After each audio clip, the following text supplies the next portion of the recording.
Council of the County of Maui, regular meeting of September 21st, 2012 will come to order. Mr. Clerk, may we have the roll call, please? Councilmember Gladys Coelho-Baisa. Present. Councilmember Robert Carroll. Present. Councilmember Ellie Cochran. Aloha. Councilmember Don Couch. Good morning and aloha, Chair. Councilmember Ricky Hokama. Chairman. Morning. Councilmember Michael P. Victorino. Hello and good morning, Chair. Morning. Councilmember Mike White. Excused? Vice Chair Joseph Pontanilla. Here. Chair Danny A. Mateo. Present. Mr. Chairman, there are 8 members of the council present and 1 excused. Thank you. Members, this morning, Council Member Cochran will be providing the opening remarks for us. Chair, Aloha. recognize Ms. Cochran. Mahalo. Aloha kakahiaka Chair and members. Mai olelo no eau for this morning.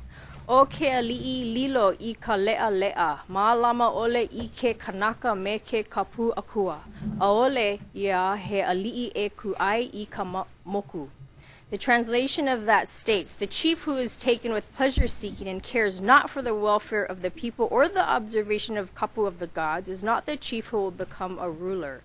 This was said by Keku Haupi'o, who was a warrior to Kamehameha, and he said this to Kamehameha.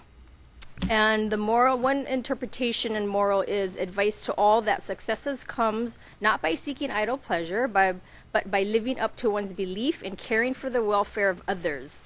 So I say to everyone, Onipa'a, which means be steadfast, take your stand and be steadfast in doing what is right, doing right no matter what.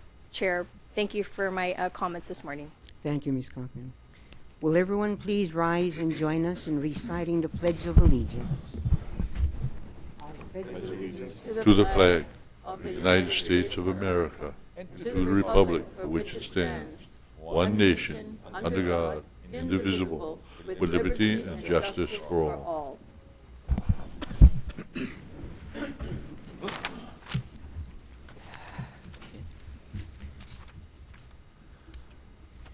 Members, just for your information, regarding our ceremonial resolution for this morning, the youngsters from Lanai, they're en route from the harbor in Lahaina to this building. So with no objections, we will address the ceremonial resolution upon their arrival to our chambers. Any objections? No objections. Thank you. Mr. Clerk, let's proceed.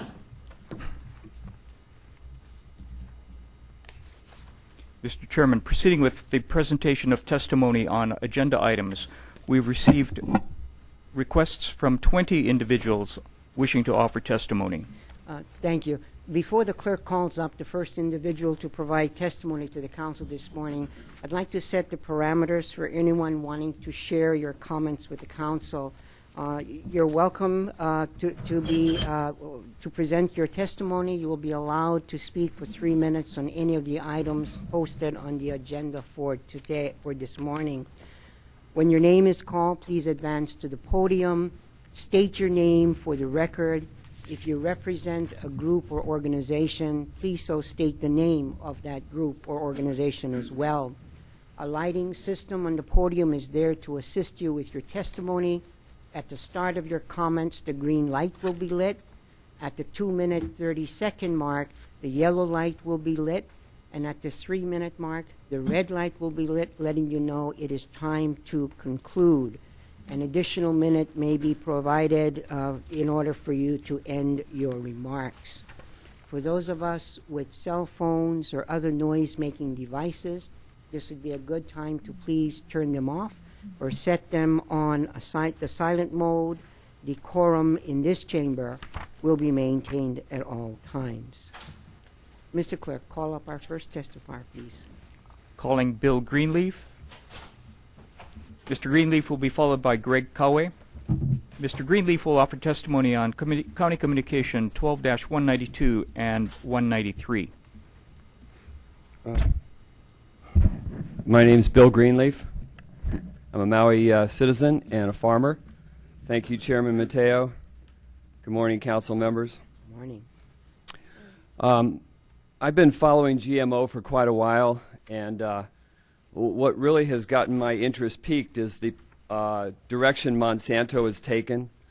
It's just been, I think they've made a mistake pushing back so hard that's really put them in the spotlight. The idea that if they're proud of their GMO and they say it's going to save the world, then why aren't they proud of labeling it? And the science, Hector Valenzuela was on the radio yesterday, and he said what we all know to be true. The science was not there for making it safe, for knowing that it's safe. And as the science has been done subsequently, since its introduction and approval, more and more alarming things are coming out that are coinciding with what's going on in the population. The tremendous increase in allergic reactions that's happened since the early 90s.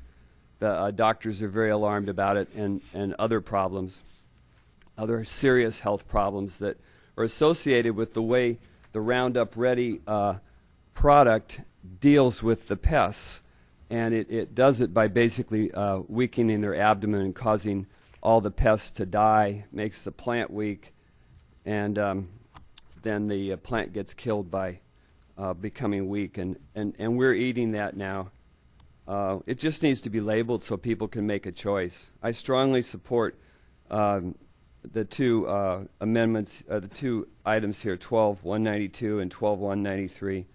And I want to thank Councilmember Cochran for bringing this forward.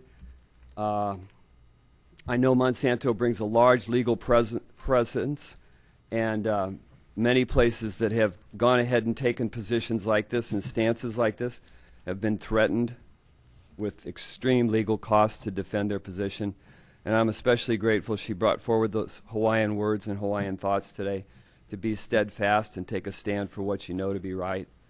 This is democracy in action. This has been approved at higher levels, and ultimately it comes down to the citizens in each community. And Maui and Hawaii are a community just by geography alone. So I thank you for considering it, and I hope that Maui County takes a stand for labeling. That would be wonderful. Thank you. Thank you. Members, is there a need to have any part of the testimony rephrased? Thank you, Mr. Greenleaf. Mr. Clerk. John Bloomer Buell. Mr. Bloomer Buell will offer testimony on Bill 67. He will be followed by Ki'i Kaho'ohanohano.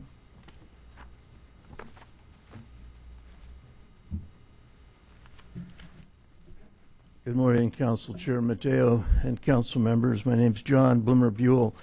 Before starting the clock, I'd like to ask the Chair, Chair Mateo, if I could make a 30-second remark regarding communication number 12-193.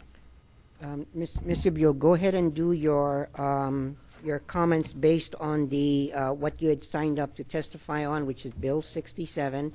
When you're completed, I will allow you the opportunity to provide comment on. Please state that bill number again. That is a communication 12-193 regarding the GMO labeling. Go ahead and provide your testimony for Bill 67, please. Okay. Could I ask the clerk to restart the clock when I start? It is not too late to send the issues back to... Please start your testimony on County Communication number 12-193. Thank you. This is regarding the introduction by Member Cochran regarding labeling of GMO food products. I will say that I have no doubt that I speak for hundreds of people in East Maui, if not just about everybody on Maui. As citizens, we have the right to know, and we have the right to choose, and that's all that your resolution is. We have the right to know, we have the right to choose. You should pass this. There are dozens of organic farms in East Maui. They want East Maui to be a GMO-free zone. Some farmers have declared East Maui a GMO-free zone. Some European countries have declared GMO-free zones. So we can at least give our citizens the right to choose. We're not telling you what to do, but I think if people have the choice and they know what the choice is, GMOs are going to go away. Thanks. Thank you. Members, is there a need to have any part of the testimony rephrased? Thank you, Mr. Bumabio. Mr. Clerk. Ki'i Kaho'o Hanohano.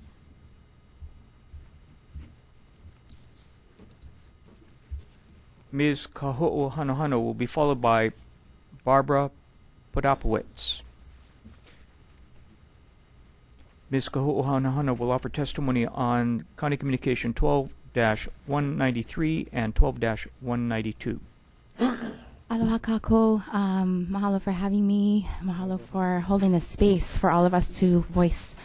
I am in strong support for items 12-192 and 12-193. As the person who testified right before me said, we have the right to know the difference. That's the main thing that I'm asking you today, is to please label. We need to have these things labeled so that we have the choice to make ourselves. We don't know, you know, it hasn't been for long enough to know that we've been doing these GMOs, to know the effects long-term for us, health-wise especially. I'm a healthcare practitioner. I am a farmer. I raise my own Hawaiian medicine. And, you know, these things are really important to us culturally also, to know that this food, this me'ai that we grow, came from our aina uninterrupted. We don't need to have all of these things provided for us by GMO, as far as I'm concerned. And I know I'm getting off into things a little bit too much. But bottom line, please support the labeling of GMO products. And thank you, Ellie Cochran, for bringing this up. It's so crucial. I speak for Navahini Akuyakama, and also nonprofit Women Who Care, and also for the babies in the back of the room that are future generations. Okay, mahalo. Mahalo. Members, a need to have any part of the testimony rephrased? Mr. Clerk. Keith Kessler. Mr. Kessler will offer testimony on County Communication 12-192 and 12-193. He will be followed by Luna Carlisle. Good morning, Mr. Chair, and aloha kako. With your permission, I'd like to thank everyone in this chamber for their service to the people of Maui. I want to preface my remarks by noting what the signers of the Declaration of Independence said about the role of government. They said that they concluded that the sole purpose of government was to secure certain rights of the people, and that chief among these were the rights to life, liberty, and the pursuit of happiness. It wasn't to balance competing interests, it was to secure these rights, and that's why we have government. This is the primary duty of every public servant. As things now stand, I am being denied the liberty to choose what to incorporate within the substance of my own body. I'm being denied the right to choose life-enhancing foods. I'm being denied the right to pursue health and happiness. I urge you to support labeling, a mandatory labeling of genetically modified products. You don't have to think very much to wonder if it's such a good idea to change our agriculture by making plants that can withstand the application of even more poison than before. This really doesn't make sense. Farmers need to control pests, but this is kind of crazy, I think. Another thing is we don't know the science. The history of what we know about radiation, I think, is really illustrative. Madame Curie was one of the greatest scientists of all time. She experimented with radioactivity, and at her time, she was the foremost expert in the whole world about radioactivity. Yet she died of radiation poisoning. She handled this. Mr. Kessler, I'm sorry. I'm gonna stop you for 1 minute, and the chair is going to ask the individual standing by the door if you can please take your conversation away from the door side, please. You're disrupting this deliberation.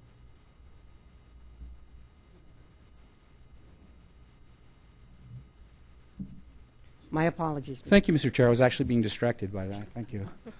I want to talk about the case of Madame Curie. She was one of the world's foremost scientists. She was a Nobel Prize winner. She won 2 Nobel Prizes. She's the first woman to win the Nobel Prize. She was one of only very few people who won 2 Nobel Prizes, the only person to win Nobel Prize in both physics and chemistry. She died of radiation poisoning. She experimented with radioactive materials. She never knew how harmful they were. Had you asked her, is this material harmful? She would have said there's absolutely no scientific evidence that radioactivity is harmful to anybody. And it took 50 years from the time experiments with radioactivity began before scientists began to conclude that it was, in fact, harmful to people. So the way that science proceeds about knowing whether a technology is harmful or not is slowly, and all the facts aren't in. And just because the scientists say we don't know of any reason that this can harm people or that there is no evidence this can harm people doesn't mean it can't be harmful. The best scientists sometimes don't see what's right in front of them.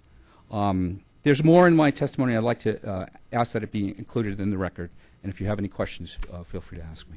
Thank you very much. Members, is there a need to have any part of the testimony rephrased? Thank you, Mr. Kessler. Thank you very much. Mr. Clerk. Luna Carlisle. Ms. Carlisle will be followed by Irene Bowie. Ms. Carlisle will offer testimony on County Communication 12-192 and 12-193. Good morning. My name is Luna Carlisle. I speak in support of 12-192 and 193 on behalf of myself, my child, future generations, people who can't be here today, and as the latest statistics show, 91% of our country. Ellie's comments were spot on. You got to do what's right. You don't have to please everybody. You just have to do what's right. And there's no getting around that. So does anyone have a sense of déjà vu? I do, because this is the 3rd time that we've been here to do this. And we've been here before, and I'm so glad that most of this council voted for GMO labeling. Unfortunately, the momentum stalled in Oahu last time, despite all other islands demanding labeling. Since then, you've had a choice, you've had a chance to research the issue even more. You may have seen the many studies proving that GMOs and Roundup cause organ failure, birth defects, serious illnesses such as cancer, and premature death. You may have seen other states push for labeling and probably also saw how Monsanto threatened lawsuits and used unethical tactics to block GMO legislation thus far. Currently, Proposition 37 is on the ballot in California, which will mandate GMO labeling. If California passes that law, the rest of the country will follow. Monsanto, Syngenta, Dow, and all biotech are very afraid of that because they know it will mean their inevitable end.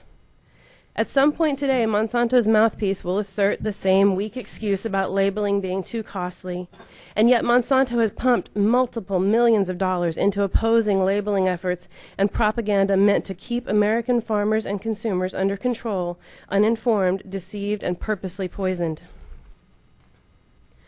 Bear in mind when you hear that farmers support GMO, that this is just a bold-faced lie. The USDA data was falsified, and I can say that with certainty because, unfortunately, I was part of that program.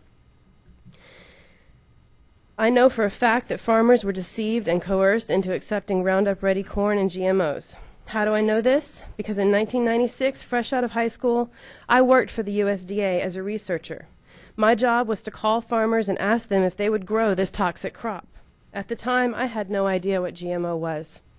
I was just there for a paycheck. I was just doing what my boss told me to do, which was to just mark yes. If they didn't answer the phone, if they didn't know what was happening, just mark yes. I see now that this is why people like me were hired. In a highly unethical and subversive move, we were instructed to just mark yes if the farmer did not answer. It has been a deception since the start. Perhaps my conscience now compels me to right that wrong. Council members, most of you have previously done the right thing for Maui by voting yes to labeling legislation, and I applaud you for that. Now your resolve should be even stronger to do so again, to stand up for the health of Maui and her people. This is one of those decisions that will either haunt you or reassure your conscience for the rest of your life. Please vote yes for mandatory GMO labeling. It is no exaggeration to say that it is a matter of life and death. The rest of the world knows and has taken action against the corporatocracy that profits on poisoning us all. Please stand up, be Pono. Our lives and the lives of the future generations are in your hands. Please mandate GMO labeling. Thank you. Members, is there a need to have any part of the testimony rephrased? Thank you, Ms. Carlisle. Ms. And I would just like to make sure that what I said about about the USDA data being falsified is part of an official record. They need to be held accountable for that as well. Thank you very much. Mr. Clerk, next testifier, please. Irene Bowie. Ms. Bowie will offer testimony on County Communication 12-193. She'll be followed by Carver Wilson. Good morning, Chair Mateo and council members. I'm Irene Bowie with Maui Tomorrow Foundation.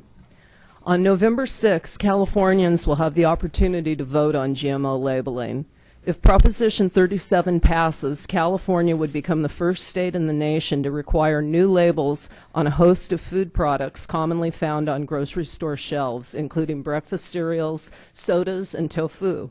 Consumers already know through labeling whether their salmon is wild or farm-raised, or whether their snacks are gluten-free. Nationally, 91% of voters said yes when asked whether the FDA should require that foods which have been genetically engineered or containing genetically engineered ingredients be labeled to indicate that. Monsanto has donated $4.2 million in efforts to defeat Proposition 37. But in the late 1990s, this same company ran advertisements in Britain that supported food labeling following a decision by the European Union to label foods. Monsanto's ad ran, "Before you buy a potato or any other food, you may want to know whether it's the product of food biotechnology. We have complete confidence that our food crops are as safe and nutritious as the standard alternatives." Monsanto fully supports UK food manufacturers and retailers in their introduction of these labels. We believe you should be aware of all the facts before making a purchase. Well, I agree with Monsanto, and I want to know, in all the detail available, how my food is produced. A bill requiring labeling is not a ban on foods containing genetically engineered material. It's a right-to-know law, allowing us to know what's in the food we eat and how that food is produced. Please support inclusion of this resolution in Maui County's legislative package. Food labeling allows us to make more informed choices for our community, and you as our representatives should support that and vote today on this item. Mahalo. Thank you. Members, is there a need to have any part of the testimony rephrased? Thank you, Ms. Bowie. Mr. Clerk. Calling Carver Wilson. Mr. Wilson will offer testimony on County Communication 12-192 and 12-193. He'll be followed by Gary Elster. Thank you. Good morning. I'm Carver Wilson, President of the Maui County Farm Bureau. And Maui County Farm Bureau, on behalf of our commercial farm and ranching families, opposes these bills. The Maui County Farm Bureau is an affiliate of the Hawaii Farm Bureau Federation and American Farm Bureau. Our policy, developed by the members regarding GMO labeling, states, we oppose individual states establishing separate policies on agriculture biotechnology labeling, identification, use, and availability. Furthermore, our policies state in direct reference to labeling of products derived from plant biotechnology, quote, agricultural products that are produced using approved biotechnology should not be required to designate individual inputs or specific technologies on the product label.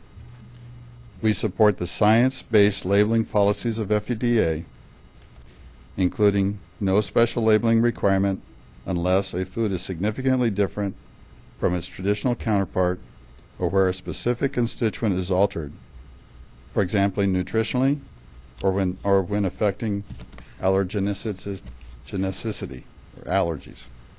And we support voluntary labeling using statements that are truthful and not misleading, and voluntary labeling of identity-preserved agricultural and food products that's based on a clear and factual certification process.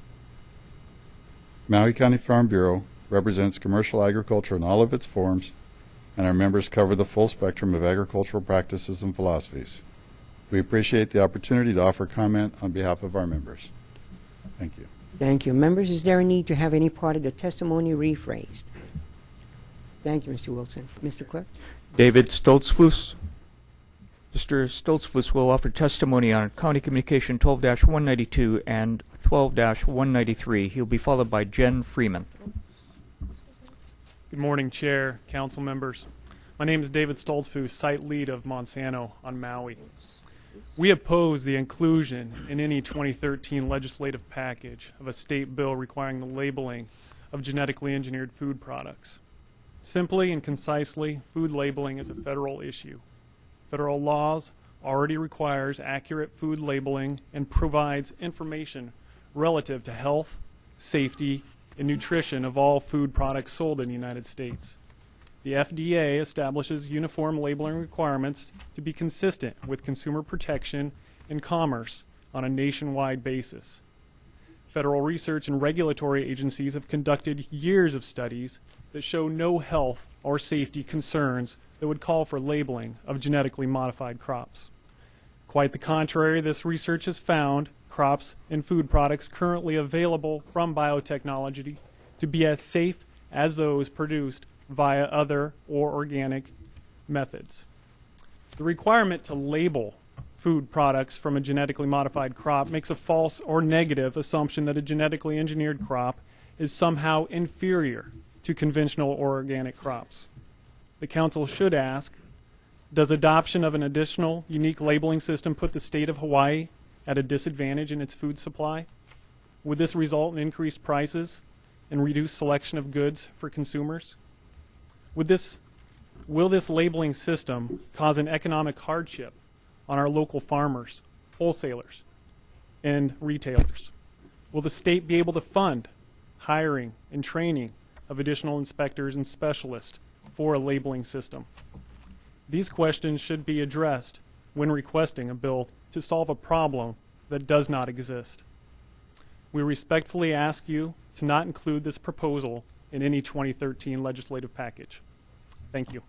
Thank you. Members, is there a need to have any part of the testimony rephrased? Thank you very much for your testimony. Mr. Clerk. Jen Freeman. Ms. Freeman will offer testimony on Communications 12-192 and 12-193. She will be followed by John Gellert.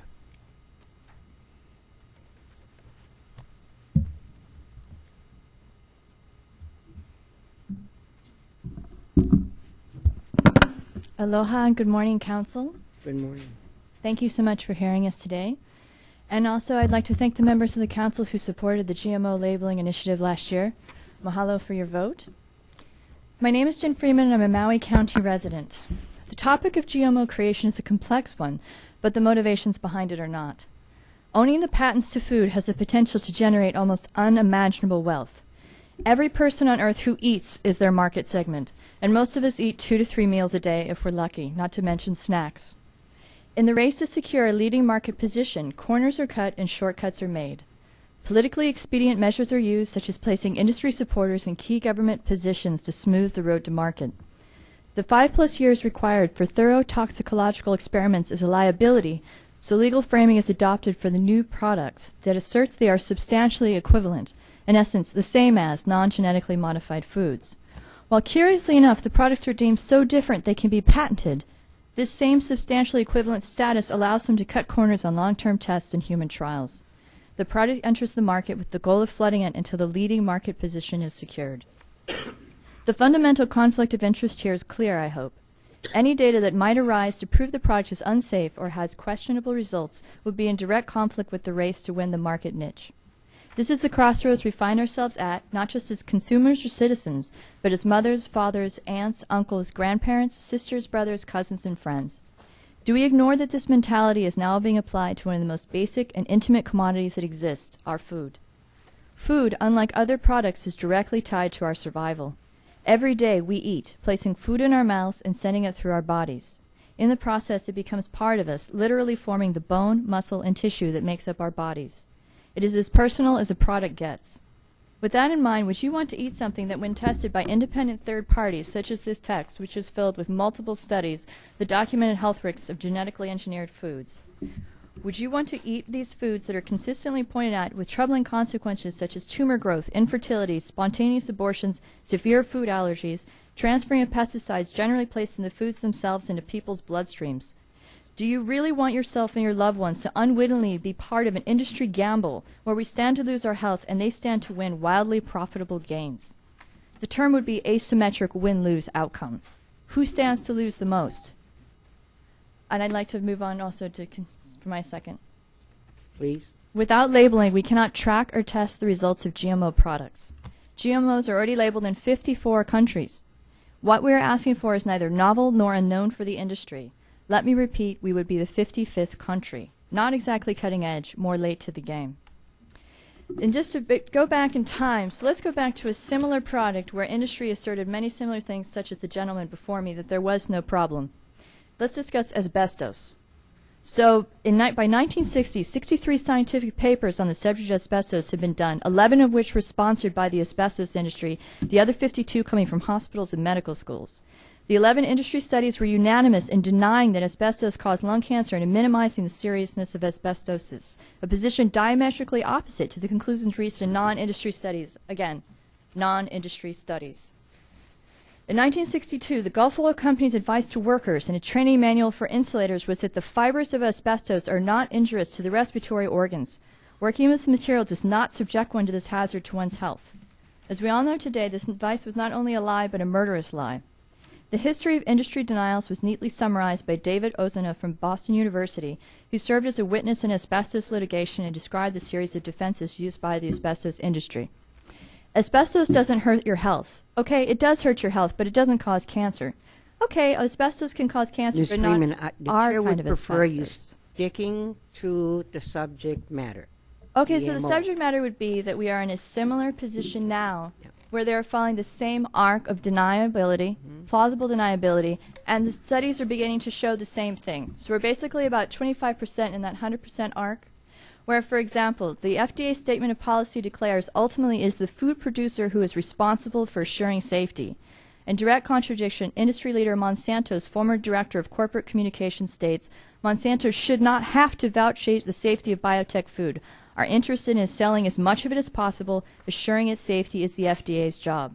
The FDA in this report also states in evaluating its scientific mission in 2007 that the FDA cannot fulfill its mission because its scientific base is eroded and its organizational structure is weak. We have the fox in the hen house. You can deny it all you'd like, but the data will catch up with you in your mouth, in your food, in your children's bodies. The tumors are being shown, spontaneous abortions, stillbirths, you name it. You can do a politically expedient where you deny it and pass it on, and it will still affect you directly. If no one will take responsibility for vouching safety of our food supply, who will? The citizens and consumers around the world must, which is why we need the GMOs labeled so we can track and test them properly for ourselves. We have the right to know what is in our food and the consequences of GMO foods on our health. Where do you stand and how do you want to be remembered on this issue? Please vote yes on labeling GMOs. Thank you. Members, is there a need to have any part of the testimony rephrased? Thank you, Ms. Freeman. Mr. Clerk, proceed, please. John Gellert. Mr. Gellert will offer testimony on Communication 12-193. He will be followed by Lauren Pang. This is for both 12-193 and 192. I have some recent scientific articles, which I will pass to you afterwards. You can keep these.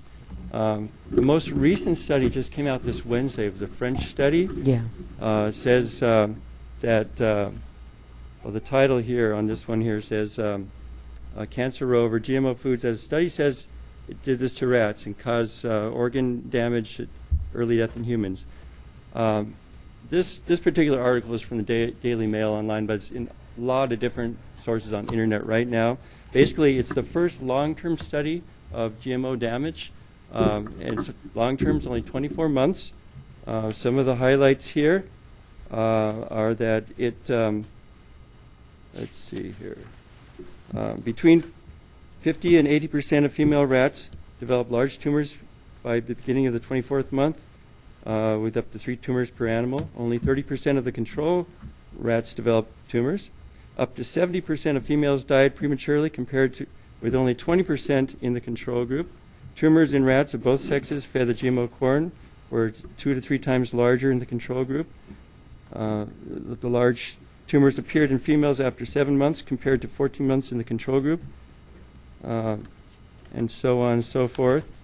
There's a lot of other studies that have been done on reactions in animals, farm animals. So, for instance, let's see.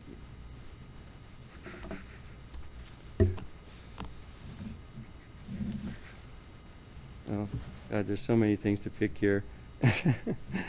But basically, the GMO genetic material has been fed to even to farm animals in Europe, even though the crops themselves are not allowed to be fed to humans, and this has been showing up in milk and in eggs and in meat.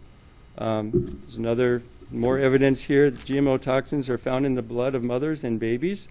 The team took blood samples from 30 pregnant women to deliver, 30 samples from umbilical cords immediately after birth, and 39.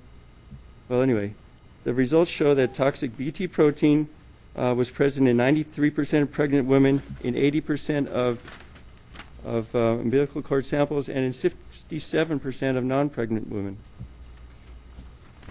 Folks, this Roundup glyphosate is very toxic, and it also causes super weeds to grow, which can only be killed now with flamethrowers and with Agent Orange.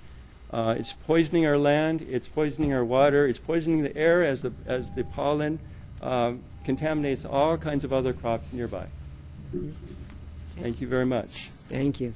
Members, is there a need to have any part of the testimony rephrased? Thank you very much. And you're going to submit your Yes. comments? Yeah. Thank you very much. Mr. Clark?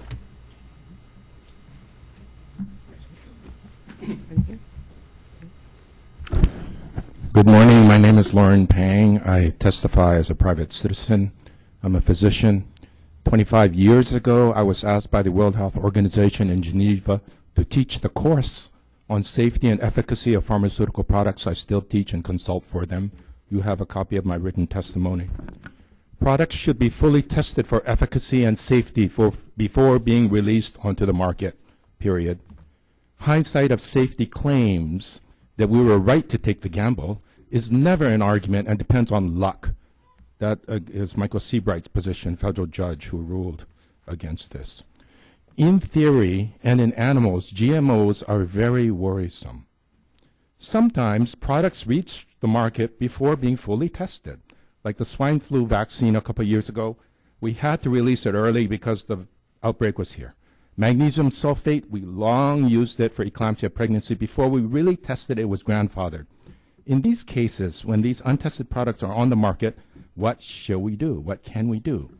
Number one, we could restrict the use only under prescription, not over the counter. Obviously, when we do that, the product's labeled. You can identify it.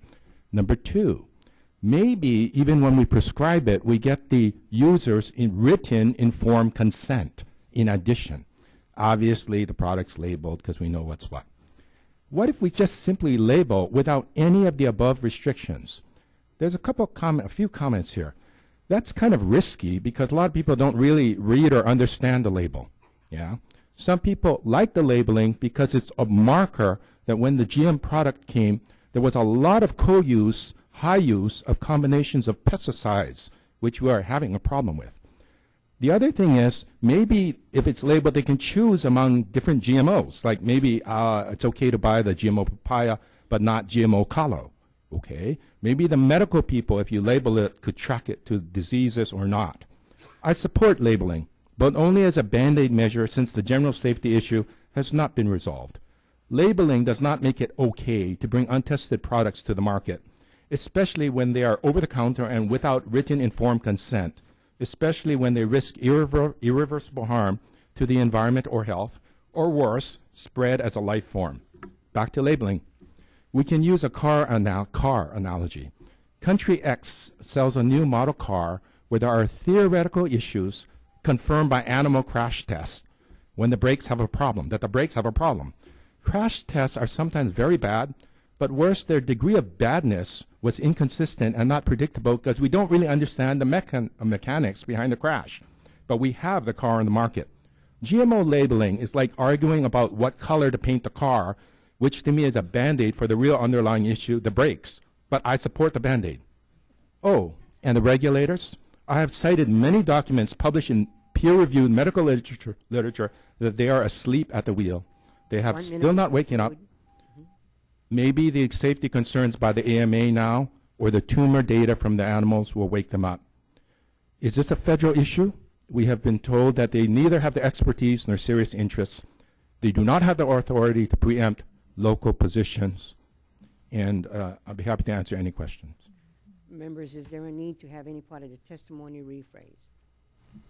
Thank you, Mr. Pang. Thank you. Members, at this time, the youngsters from the island of Lanai is waiting in the lobby area. We are going to return to the agenda item E, ceremonial resolutions at this time. Council of the County of Maui, regular meeting of September 21st, 2012 will reconvene. Members, thank you very much for that vote. And those Lanai kids are absolutely incredible, so Yes, they are. absolutely exciting.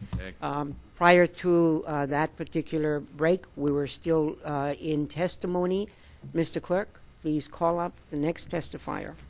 Mr. Chairman, before calling the next testifier, I would note for the record, resolution adopted was Resolution 12-91. Thank you.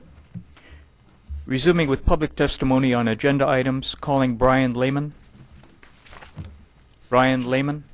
Mr. Lehman will offer testimony on communications 12-192 and 12-193. He'll be followed by Colette Evans.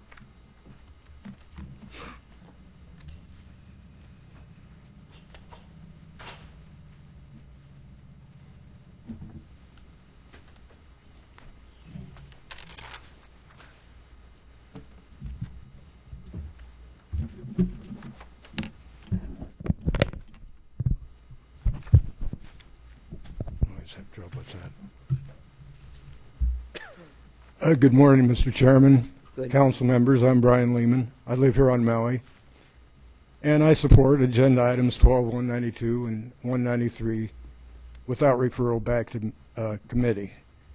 And maybe in line with the preceding, I'd like to take a minute to discuss organic food, because Monsanto consistently claims that by virtue of organic, we already have GMO labeling or freedom of choice. But while the standards do preclude GMOs from production and handling, they were never crafted to prevent environmental cross-contamination. So while probably still a good bet to avoid GMOs, USDA certified organic doesn't require testing without cause and is not a complete assurance. A report on NPR said most U.S. certified organic corn is typically contaminated up to 2% already. We do have non-GMO voluntary labeling, but one of the fastest growing, non-GMO Project Verified, employs a 0.9% tolerance for GMOs. So instead of choice, we get contamination. The Secretary of Agriculture is even now seeking recommendations from the AC21 committee on how to compensate farmers for cross-contamination.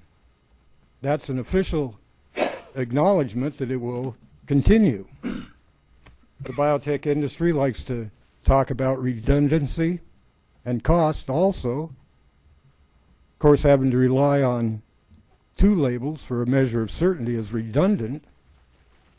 But Monsanto can apparently afford the over $7 million they've already contributed to a ballot or a labeling initiative in California that they say would be so costly. A fear of losing market share doesn't constitute a right to force feed us without our knowledge. Some of us have been eating organic food for a long time already. We had state-level standards long before the national organic standards. Just like anyone looking at their non-GMO shopping guide, I can't find GMO-free supplements anymore, at least not very easily. And so we're hearing that 100% GMO free is unrealistic now. But this situation has come about without testing or labeling from a government that was entrusted with the organic standard to preserve its integrity. So we have a serious issue here, and we need labeling so that the food supply, at least, is market-driven. 1 minute to conclude. And I've emailed you my testimony. Thanks for having this hearing and supporting these measures. Thank you. Members, is there a need to have any part of the testimony rephrased? Thank you, Mr. Lehman. Mr. Clerk. Calling Colette Evans. Ms. Evans will offer testimony on Communication 192, 12-192 and 12-193. She'll be followed by Ben Wilson. Aloha. Good morning. Good morning. I'd like to offer testimony on both 12-192 and followed by 12-193. Before I begin, I want to thank the council members who supported our GMO initiative last year. I really do appreciate that. I also want to ask that the council second the motion to vote on this today. The safeguards that were set up to protect the public from corporate greed have failed us. Biotech industry people pretend that folks like me who are opposed to GMOs and support labeling are anti-science and anti-scientific. But let me be clear.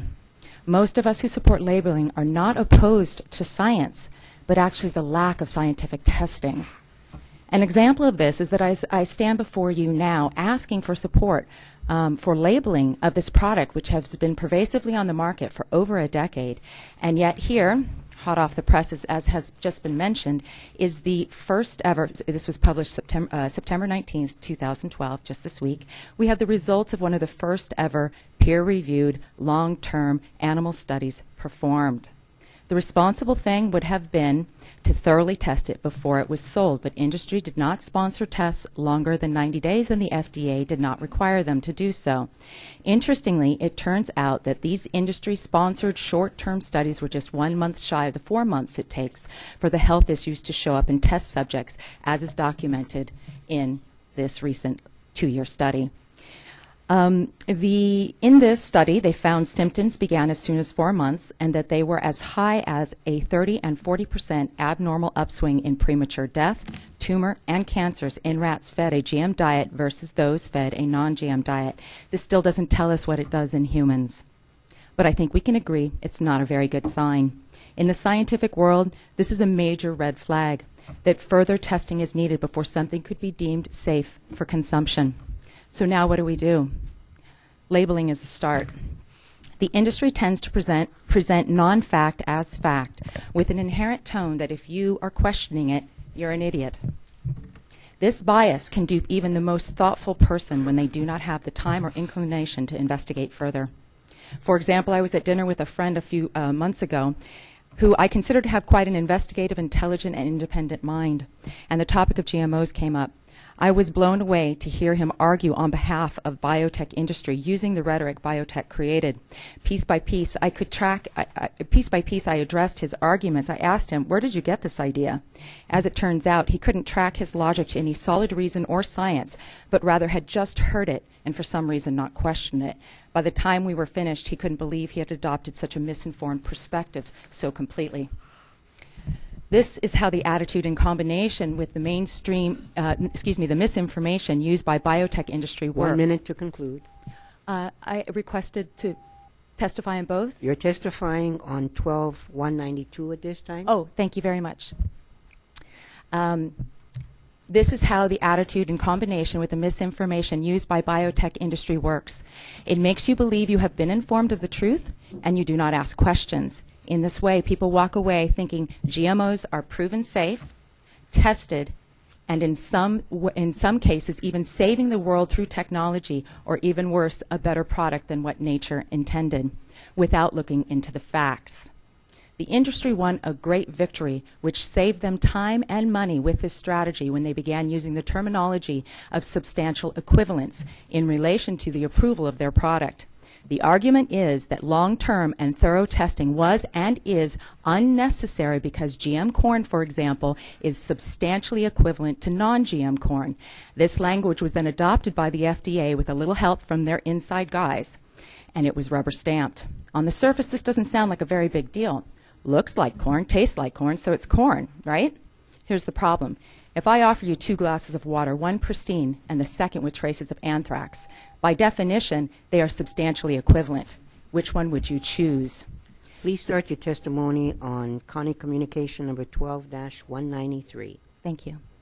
So it's clearer in this example the distance between substantial equivalence and actual equivalence can be quite large. A small difference which makes all the difference. GM corn is not the same as non-GM corn, but it is substantially equivalent. The strategy of plausible deniability diverts attention from what is really going on, which is that there is a lack of evidence of their claim to safety. It's a smokescreen, and it works for a period of time, that is, until the evidence proves to the contrary. An example of the shifting grounds of plausible deniability in action is how the industry used to take a very strong stance that the pesticide Bt in GMO corn, when ingested, would pass through the body without crossing the blood barrier, thus it posed no threat to people when ingested. A year ago it was discovered, as was earlier mentioned, in a Canadian hospital that pregnant women who eat a conventional diet that included GM corn tested in the high 90 percentile for having Bt in their blood and in the 80 percentile for passing that Bt via the umbilical cord to their unborn children. The industry response is to move on to the next best argument as if they had never made an assertion for which they had no proof.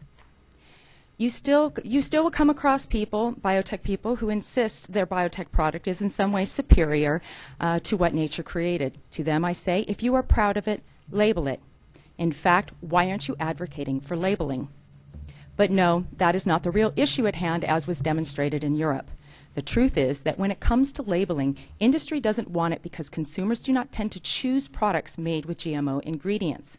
So I stand here again asking for your support of our community's right to know and choose if we gamble with the as of yet still unproven consequences of substantially equivalent GM foods. Thank you. Thank you. Members, is there a need to have any part of the testimony rephrased? Thank you very much, Ms. Evans. Thank you. Can I offer this? Yes. Thank you. Calling Mr. Ben Wilson. Ben Wilson. Calling Madir Scolpini Heisel. Ms. Scolpini Heisel will offer testimony on County Communication 12-193. She will be followed by Judy Levy. Hello, council members. My name is Madir Scolpini Heisel. I've been a citizen and resident of Maui since 23 years. And I'm here to strongly, with all my might, support GMO labeling items 12-192 and 12-193. I really think is that the basic of all this is our right to know where and how the food is produced. And I'm really asking all of you council members to take the time to strongly consider this issue and really look at it with your whole heart. Don't listen to the money and to the greed of power. Just really listen and look at it with your whole heart. I know each of you are in the position that you are today, mostly because you want to make the world better, like the kids of Lanai said. And factors showing that Monsanto is not making the world better, is making the world more diseased. So please, I strongly beg you to consider this issue and support the labeling. Thank you so much. Thank you. Members, is there a need to have any part of the testimony rephrased? Thank you very much, ma'am. Mr. Clerk. Judy Levy. Ms. Levy will offer testimony on Communication 12-193. She'll be followed by Glenda Frederick.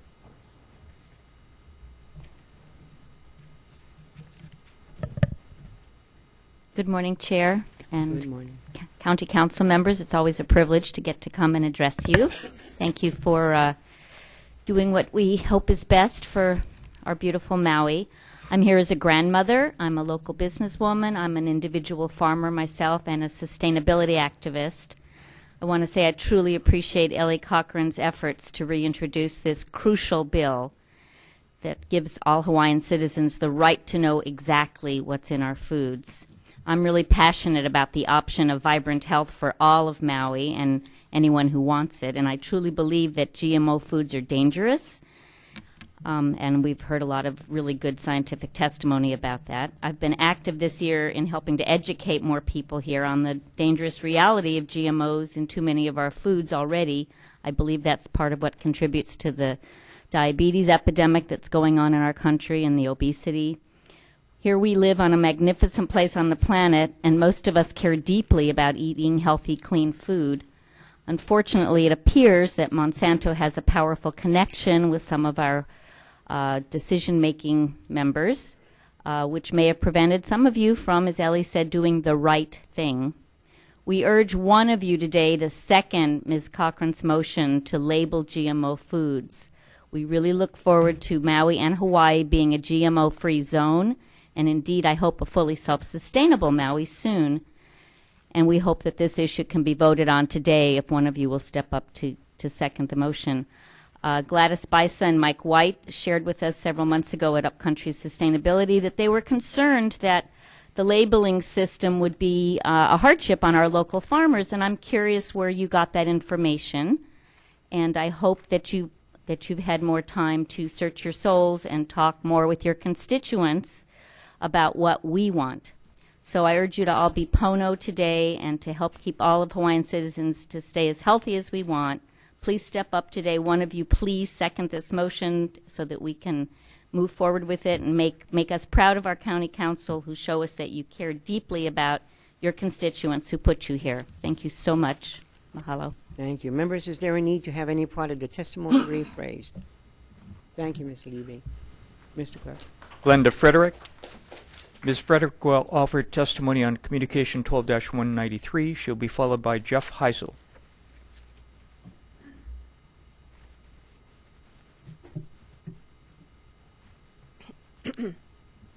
My name is Glenda Frederick, and I'm a concerned citizen. I'm in strong support for items 12-192 and 12-93. And I want to say that I'm proud of the children from Lanai for being voices for Mother Earth, for our Mother Earth. And right now, I would like to be that voice for our Mother Earth. For those who are concerned about being politically correct, I'd have you know that the issue of GMOs was presented on the Channel 5 News Wednesday evening. It was reported that a growing number of people are against or concerned with GMOs.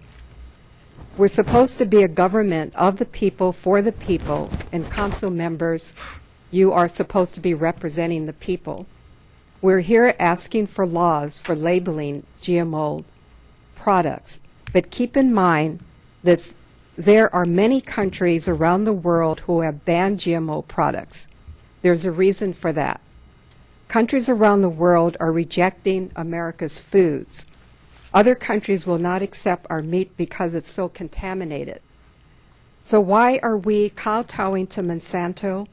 Is it because we're manipulated by the money Monsanto contributes to politics and other organizations? Is it profit before people? Let's also keep in mind that their GMO crops are dependent on the increasing use of the dangerous herbicide Roundup, which is contaminating our soil, air, and water. Humanity has grown its foods organically for thousands of years without poisonous pesticides. Today, there are alternatives to pesticides, and you can see this in the success of organic farming. Now we have big chemical companies convincing people that pesticides and herbicides are a necessity. The only necessity I see is increasing the profits of these countries, of these companies. Cesar Chavez who started the United Farm Workers Union, had testified on April 16, 1969, before the U.S. Senate about the effects suffered by farm workers who were exposed to these chemicals. Many children of farm workers were born with defects that Chavez attributed to pesticide exposure. He also pointed out the great numbers of farm workers who suffered from breathing problems, cancer, and other illnesses. There is no acceptable level of exposure to any chemical that causes cancer, Chavez later said. We cannot tolerate any toxic substance that causes miscarriages, stillbirths, and deformed infants. 1 minute to conclude. Chavez said, during the past few years, I have been studying the plague of pesticides in our land and our food. The evil is far greater than even I had thought it to be. It threatens to choke out the life of our people and also the life system that supports us all. So we must keep in mind that GMO crops means an increased use of Roundup on our food supply. If you do not know about the 250,000 farmers in India who have committed suicide because of Monsanto and GMOs, I suggest that you watch the documentary Bitter Seeds. If you do not know about the anger of the people in Mexico because all of their corn's been ruined by GMOs, I recommend that you do a little research. So considering all that's been said, I'm hoping that integrity and courage is demonstrated in any decisions in this matter. Thank you. Thank you. Members, is there a need to have any part of the testimony rephrased? Thank you, Ms. Frederick. Mr. Clerk. Jeff Heisel. Mr. Heisel will offer testimony on Communication 12-193. He'll be followed by Courtney Brooke. Good morning. Thank you for having me. I'd like to state your name for the record, please. My name is Jeff Heisel. I live in Kihei. Thank you. I've been a Maui resident for over 25 years. And I want to speak of those two resolutions, 12-192 and 193. It's extremely important to me. I am a label reader. I try to buy only organic. I try to buy as less processed as possible. I've suffered with food allergies and health issues, and I found that the closest to real food that I can get helps me the most. And this issue, the thing I want to point out, that song, Let's Make a Better World, you know, it's like this is a David and Goliath issue. The corporation of Monsanto is the Goliath, and the people like me and others that are only voices through you, the council members, to try to help to protect us. And we're not at this point asking to ban anything, just to label it so that people can see clearly what they're buying. To me, GMO, it's not, you know, it needs to be tested more, but I want to be able to have the choice to see it. And the thing with organic, there's a lot of very good farmers that don't use pesticides, and basically it's organic, but they can't label it organic because there's other stipulations. The land has to be chemical-free for so many years. So they won't be able to stand out as non-GMO if it's not labeled. So please, please support this in the labeling, and together we can make a better world tomorrow. Thank you. Thank you. Members, is there a need to have any part of the testimony rephrased? Thank you, Mr. Heisel. Mr. Clerk. Courtney Brooke. Ms. Brooke will offer testimony on Communications 12-192 and 12-193. She'll be followed by Kevin Jackson.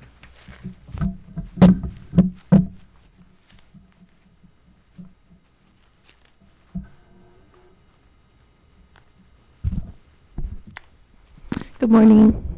I'd like to offer testimony on 192 and then followed by 12-193. Is that clear? Proceed. Okay, thank you. My name is Courtney Brooke. Good morning. First off, I'm concerned that there's some funny business with the wording of the agenda today concerning 12-192 and 193. It was my understanding from Ellie's office that both of these items would be voted on today. by the full council. I'm a little bit confused now whether that's the case because of Hokama's wording on the agenda. I implore a motion be made and seconded so these labeling items are voted on today. As the Island Coordinator for GMO-Free Maui and an Upcountry Sustainability Corps member, I have the responsibility to educate and inspire our island community to know about GMOs, how they can be avoided, and what are healthy alternatives. I see people getting informed and making lifestyle choices to enhance their health and that of their families. I see more and more local groups, legislators, and individuals publicly taking the position to label GMOs.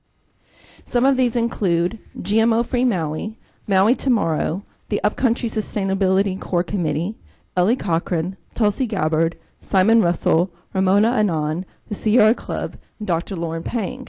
That is just to name a few. We are asking you today to support 2 packages to go to the state, to ask the state to label GMOs. I know more and more people and organizations will support labeling once they are informed, and they are becoming informed.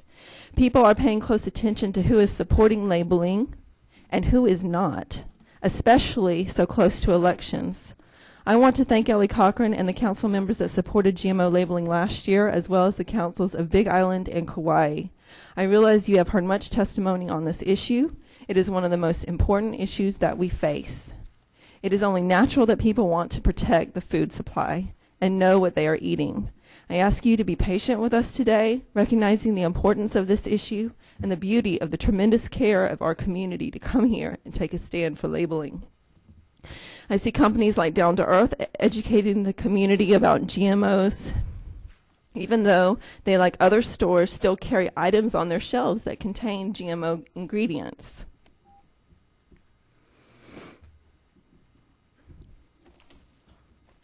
In the long run, healthy customers can buy healthy food. October 6th, Down to Earth and Seeds of Truth are hosting a discussion panel I hope all of you will attend called Let's Eat Non-GMO, The Importance of Labeling, from 5 to 7 p.m. at Maui Wai'ena Intermediate School. The awareness is growing, but unfortunately plenty of people have never heard of a GMO. I have spoken to people from many nationalities. They all care about what they are eating and appreciate the information. It is unfair to discriminate against people who are uninformed, who do not buy organic food or shop in health food stores and may not know non-GMO certified products exist. All people have the right to know our food has been genetically altered by a chemical company that made Agent Orange, dioxin, and PCBs. We deserve to know that our food crops have been genetically engineered to be herbicide resistant or pesticide producing. You deserve to have it labeled so you have a choice to buy it, or if you've never heard of GMO, to say, what's a GMO? It's in my food. Courtney, can you conclude on 192? Sure. I emailed you a link. So am I going on to the next? Yeah, when you're ready to go on to the next, Okay. conclude on 192. I can conclude here. Okay, fine. And go on now. I emailed you a link to the new film by Jeffrey Smith called Genetic Roulette. This is a book he wrote many years ago. He now has a film. I encourage you to look at my email, to follow that link. You can watch it today or tomorrow, still for free online. Many doctors, scientists, and families are in this movie. Many cases of children diagnosed with autism spectrum have drastic health and behavioral improvements when GMOs are taken out of their diet. This movie proves there is an obvious correlation between the rise in autism, infertility, gastrointestinal diseases, and irritable bowel syndrome with the introduction of GMOs in our food supply. It is represented clearly in the graphs in this movie upon their research. Our food agencies are unfortunately infiltrated and bought out at the national level. We cannot rely on them to keep us safe from GMOs. Last year, I emailed you and gave you each a diagram that clearly defines the revolving door between the federal government and Monsanto. Dr. Lawrence Plumley, former medical advisor for the EPA Office of Research and Development, states in Jeffrey Smith's new movie, Genetic Roulette, "I think this is the most alarming thing I have seen in Washington, that we would clear new, unique products for human consumption without careful, independent testing of these products. I can only think money is the reason." Speaking of money, pro-GMO industry erroneously postulates that high GMO labeling costs will fall on the consumer, which was clearly disputed last year in testimony by Yo Kobayashi, who is not here today because he is in Japan. His research indicates consumers would have to pay no more than $5 per person per year max. In turn, Monsanto and leading food manufacturers have contributed $25 million to oppose California GMO labeling Proposition 37. They obviously don't want us to know. 1 million signatures were gathered in California to place Proposition 37 on the ballot. 2,400 people have signed our online petition to mandate labeling for GMOs in the state of Hawaii. The same companies that produce food for the U.S.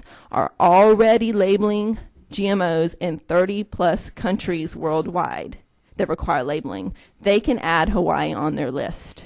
I thank the Maui County Council for supporting GMO labeling last year and strongly urge your unanimous vote of strong support for items 12-192 and 12-193. The health of your family's children and your children's children depend on your decision today. There was mention of the study that just came out this past week from France. You all should have this on your tables right now. Please look at it. This is a picture of the rats from these studies. This is proof that we need GMOs labeled in our food. 1 minute to conclude.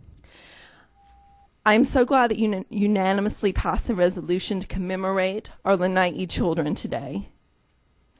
These children and their families need to know what they are eating.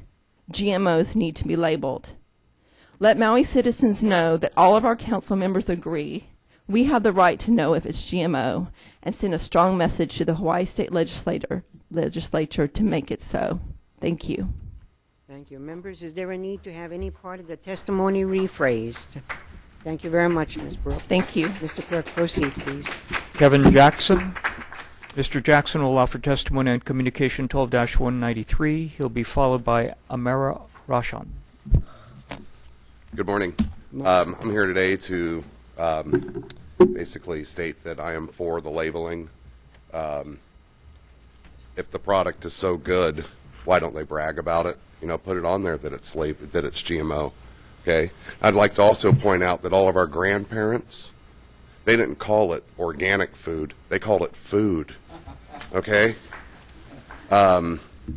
It's crazy. You know, to address the gentleman earlier that I believe was a paid rep. I'm standing here in my individual capacity, unpaid. He said that his products weren't inferior. Well, if they weren't inferior, why did they have to inject them with so many chemicals and BTs? Seems like a simple enough question.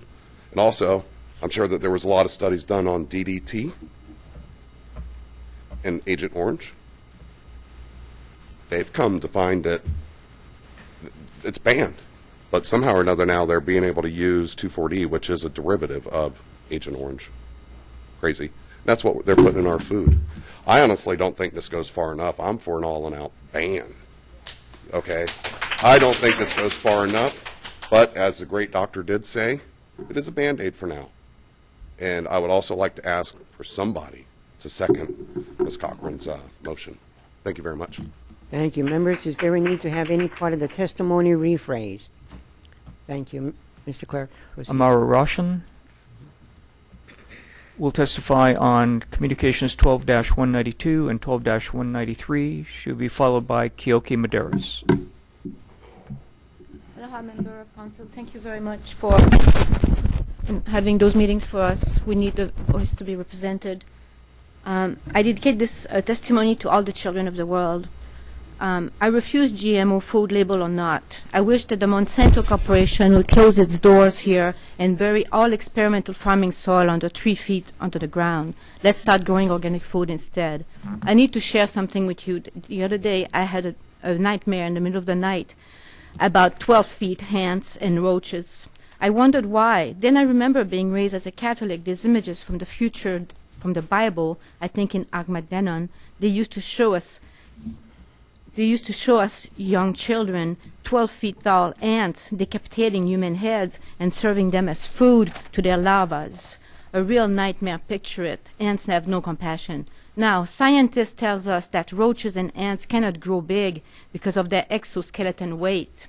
But if one changes the chemistry of the soil, and much is being dramatically changed by the Monsanto Corporation, this heavy manipulation of genes could change levels of oxygen and their natural chemical that lives naturally in our soil. Something could happen to those exoskeleton ants and insects that feed from that soil. It could alter the genetic of the ants, and they could actually get bigger, way bigger, because they will be having a skeleton that's lighter. Okay? I can only hope that this bad dream was just caused by a food before bed. It's a real nightmare. I know one thing, I have sometimes premonitions, and that's why I needed to share that with you. Please push for the elimination of Roundup from Costco and every plant garden food on this island by telling their employees and writing letters.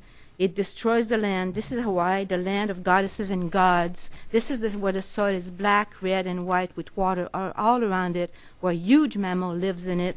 What can I do to those mammals when they will be infested with those GMOs? Please do not destroy that sacred land, and we are all responsible to keep it. Thank you very much. Members, is there a need to have any part of the testimony rephrased? Thank you very much. Mr. Clerk. Keoki Medeiros. Keoki Medeiros. Calling Amy Chang. Ms. Chang will offer testimony on Communication 12-192 and 12-193. She will be followed by John Inseong.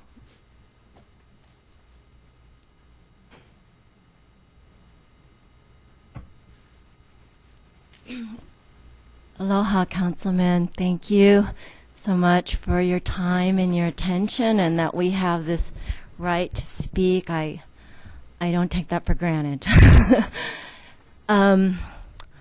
I also feel so proud of the children who came, and I think that all of us in our hearts are like those children. We all are here because we have a certain sense of vision and values for the world, and we want something better for the world, and we may just have different ways that we think we're going to do that. I want to say that my father was a metallurgist, and my mother was a Chinese cooking teacher. I ate a lot of red dye as a child and lard in my cookies, and I think it's okay to have freedom of what you eat. People can eat what they want. But I think there's something when we're gambling with the future of our children and we're taking risks that we don't know. And I have old data. There's a lot of new data, but this is data from Professor Emeritus of Cell Biology from University of California at Berkeley. I have 21 pages of different scientists who, one by one, they spend their life as a cell biologist. I mean, I'm reading this. But the biggest thing I got from reading it, what's called the instability of mutated transgenic lines. And what that means is that when you alter what nature and God have created, you don't know what's going to happen the generation down. And all of these, here's one. The reason why Monsanto can claim scientific soundness is that they're only answering the technical question, can I move the gene and this characteristic from A to B? They are not asking the questions that the current understanding of cell biology demands. So it goes on.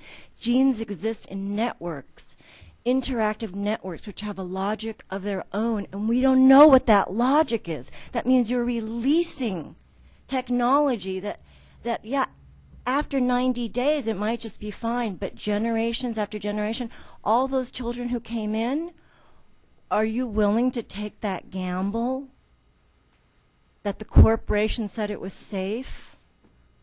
I wouldn't take that gamble when there are scientists around the world who ban and scientists who say it is not safe. I know there's one professor at UH Manoa. I think he teaches agriculture, and he had a whole list of different chemicals. One of them is atrazine, and atrazine was tested on frogs, and it was so powerful that it changed the male frogs to be able to lay female eggs. That's how powerful. So how is that going to affect humans? 1 minute to conclude. So I am with Professor Pang. I believe in Band-Aids. Please, let's just take the most simplest step and stand for. Oh, I guess what I would also say is that, you know, if I Googled the website for Monsanto, and they really do present a really sustainable future. If they're so proud, I saw their website. If you own stock and you believe in that, well, then label it, and so that your people can buy the GMO food. You know, there are many of us who are allergic and can't take those kinds of things. So we just need to have the right, and we just ask to have that right. I'm also a label reader, and I support people in their health, and I support them to read labels. So I also ask for someone to second this resolution to be voted on today. And again, thank you for your time. Thank you. Members, is there a need to have any part of the testimony rephrased? Thank you, Ms. Chang. Mr. Clerk? Calling John Inseong.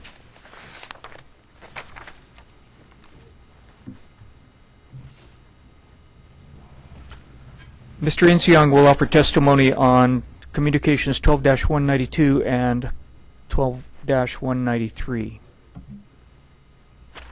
Hi, good morning, members. Yes, I am in support of the motion for 12-192 and also for resolution 12-193. I support this because I feel that we should be able to have the choice to choose what we put in our bodies, actually by being able to read what is on the label. It's kind of like, you know, going to a party and either drinking beer or water. You know, you have that choice. This is a good choice where we would be able to read the label and say, hey, this is not what I want. So I want to thank you guys for bringing this into discussion, and thank you. Thank you. Members, is there a need to have any part of the testimony rephrased? Thank you, Mr. Inseong. Mr. Clerk, proceed, please. Mr. Chairman, we have a request from an individual by the name of Mary Trainer. She is requesting to offer testimony on behalf of Yo Kobayashi. Our past practice has been that a person may testify on their own behalf but may not offer testimony on the behalf of another person who is not present.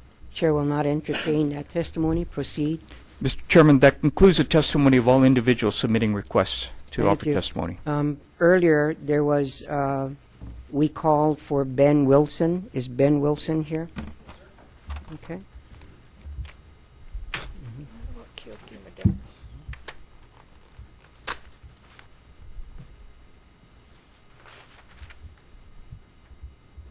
And Mr. Clerk, is this the final testify? That's correct, Mr. Chairman. Thank you. Aloha, Council. Thank you. And I apologize for missing my turn. I'm I'm here today to support my strong support of items number 12-192 and 12-193. I'm opposed to genetic modification on principle and believe that it should be banned. It interferes with natural selection that has gone on over centuries and over a long time, and it creates sort of a Frankenstein science that can have really unintended consequences and has been shown to have unintended consequences. There's something called the butterfly wing principle, which particularly refers to weather science, meteorology, where theoretically a butterfly could flap its wings somewhere and it could trigger, you know, various ripples. And with the genetic manipulation such as this, a Other crops can be contaminated.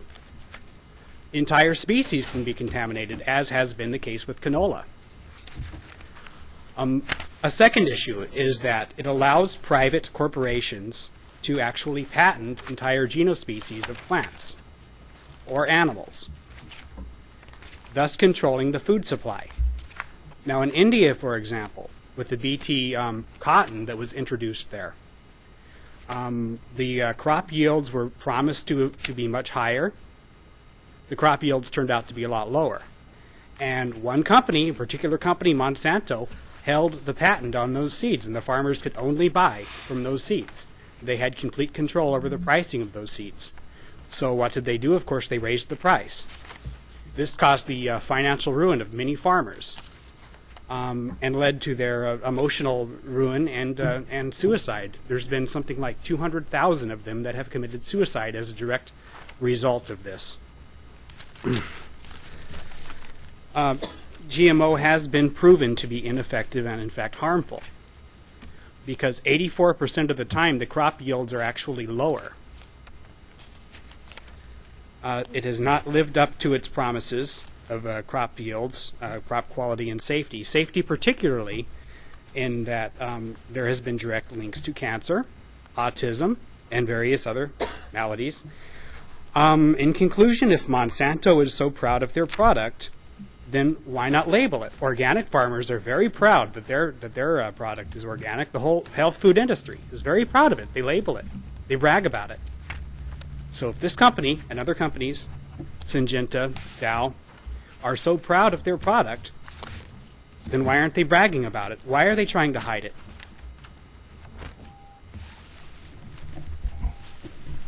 Thank you. Thank you. Members, is there a need to have any part of the testimony rephrased? Thank you, Mr. Wilson. Mr. Clerk. Calling Mary Trainer. Okay. Following Mary Trainer, the chair will be calling Kiyoki Medeiros.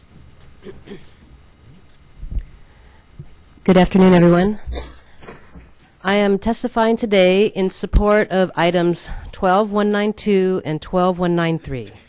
I will testify first on 12192 and follow it by testimony on 12193. And today I would like to discuss the cost of labeling, something the biotech industry over-exaggerates. The key points of GMO labeling cost discussion. 1, the summary of major studies. An annual $5 price increase. The annual price increase to consumers averaged $5 per person, or 0.25% for studies that did not have industry as their client or on their committee members. And with the exception of one study, these studies were commissioned by the country's national and local governments. On the other hand, studies which had industry influenced averaged annual price increase of $108, or 3.7% per person. Point 2, industry's habit of greatly overestimating costs, 5% of original estimate. Like in the case of GMO labeling, industries often push back against regulations that protect consumers but are inconvenient to them. One of their main arguments is cost. A pertinent case is in the late 70s when chemicals like DDT, PCBs, and vinyl chloride were starting to be proven harmful to people, with a massive PR campaign and said it would cost 2 million jobs and have a negative impact, economic impact of $65 billion. After the stronger regulations were enacted, the actual cost turned out to be 5% of their estimate and had no impact to jobs, and the industry continued to grow. Point 3, anecdotal evidence from countries that have implemented labeling, no price increase. Numerous countries have mandated GMO labeling, and there have been no documented cases of price increase due to the introduction of labeling, and anecdotal evidence from the UK at the time of implementation indicated no price increase at the retail level. Point number 4, major flaw in study conducted in Oregon, often cited by opponents of GMO labeling. One of the major assumptions behind the 4.7% price increase to Oregon consumers, concluded in Northridge Environmental Management Consultants 2002 Economic Implementation Analysis of Oregon Measure 27 is flawed, and changing the assumption to a more realistic figure could have substantially lowered the already greatly exaggerated price increase estimate. The potential cost to state. Given cost estimates ranging from $200,000 to $600,000 for the UK government with a population of 59 million people, the cost to the state of Hawaii should be 1 minute less, to conclude. given the smaller population. Lastly, cost of not labeling is the most important consideration from ethical and financial standpoint.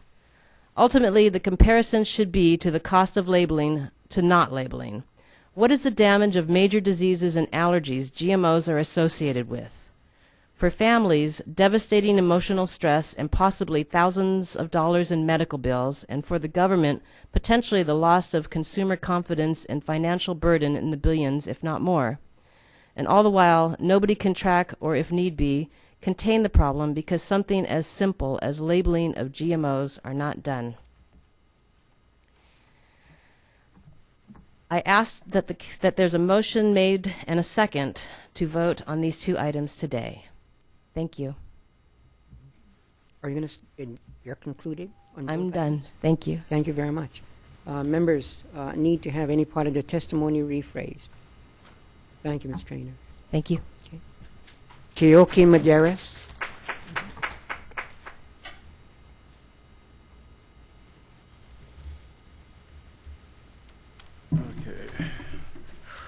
Hello, my name is Keoki Maderos. I'm a registered nurse. I come here before you today to talk about labeling GMOs. To be honest, once again, I'm here before you guys.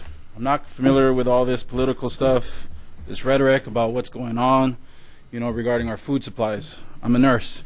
I work with patients day to day, face to face. I see increases in diseases such as inflammatory disease, ulcerative colitis, Crohn's disease, GERD, inflammatory bowel disease. All these diseases have been increasing. You have to ask yourselves what's going on. In the past 10 years, or the past 20 years, around the 1990s, GMOs was introduced into our food systems. Now for myself, I really don't understand why we have to come here to fight for this. Red flags are going up all over the world. With the internet now, the information is there. And as far as we continue to look away from it, something is causing it. And we can't directly say it is GMOs. Of course we can't. But are we going to take that risk to say it's not? Evidence has been coming today in front of all of you. The scientific proof is there. Maybe it wasn't there 5 years ago, and maybe 5 years ago we didn't really pay attention to it. But now we do. And as a nurse, I see this happening more and more. And I mean, even I ask myself, 10 years ago, you'd ask yourself, do you know anybody with cancer? One of my distant relatives, so-and-so from whatever knows they got cancer.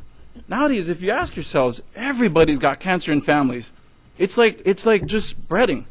So I mean, I ask you guys have the power today, and I'm happy that people like Courtney has called this attention to it. But once again, as a nurse, I'm trying to handle what's at the hospital. We deal with it as a day-to-day. But when we have people that come forward and start bringing more attention to this, I feel I have to come here and speak because obviously it's not getting across to our government. When we talk about what's going on with this whole politics, Washington has been bought. If you can't say that, if you can't see that, look into what's going on, this revolving door that we talk about daily, it's clear.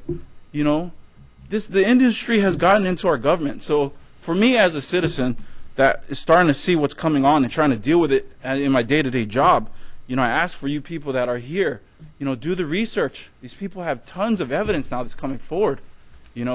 It's in your hands to make the decision. Like I said, these red flags are going up.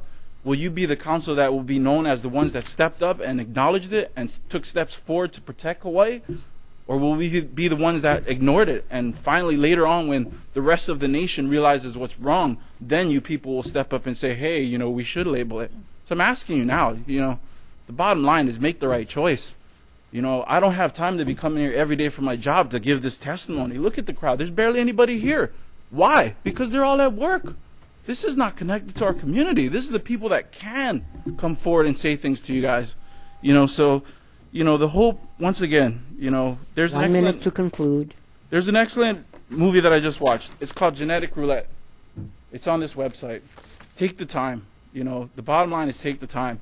And I'm pretty sure if you watch this movie, you'll see all the evidence that is being brought forward, put together once, easily. In my opinion, 3 minutes is no way enough to come forward and present what we have for you. You know, but as a nurse, I'm asking you guys, come to our med-surg floors. You'll see the increases that are going on. You know, that's what's going on, is these diseases that obviously are starting to be linked back to these GMO products. You know, so with that said, you know, kind of what I've looked over with this whole, how it's going about, you know, my understanding is when I came here, I thought it'd be to vote on these items. You know, I hope that's true. But if not, I ask that the motion be made and seconded today to be voted on today, that we do label it. You know, and please, you know, forget waiting for the rest of the nation or the world to come and say, hey, let's do it. What's wrong with Hawaii? Thank you, Mr. Medeiros. Members, is there a need to have any part of the testimony rephrased? Thank you very much for Didn't I have a chance to do on both of them? Oh, excuse me. Are you, you will have to end your testimony on 192, excuse me. Okay. And now you may start your testimony on 193. Thank you. Thank you. So once again, to talk your ears off, you know, hopefully that's where it's at. And with this movie that we watched, you know, there was evidence. They said in Washington, just the other day, hold on, in Congress, it's starting to state the obvious on how evil Monsanto really is. Just yesterday, Congressman Dennis Kucinich demanded GMO labeling in a powerful speech. I mean, it's red flags are coming up, people. You know, hopefully I'll look back and say, hey, Maui did the right thing. Please let Maui do the right thing, because in the end, it's your children. You know, today we had the children of Lanai come up, and we are here all clapping, saying, hey, good job, protect the earth. But we don't need to leave it to our children to protect our earth. We need to make the stand today, now. You know, so please, you know, I'm not going to go any further, but I hope, you know, I've touched your heart some way to make you realize that us nurses are on the front line, you know, while you people here are writing the books. And on the front line, people are dying.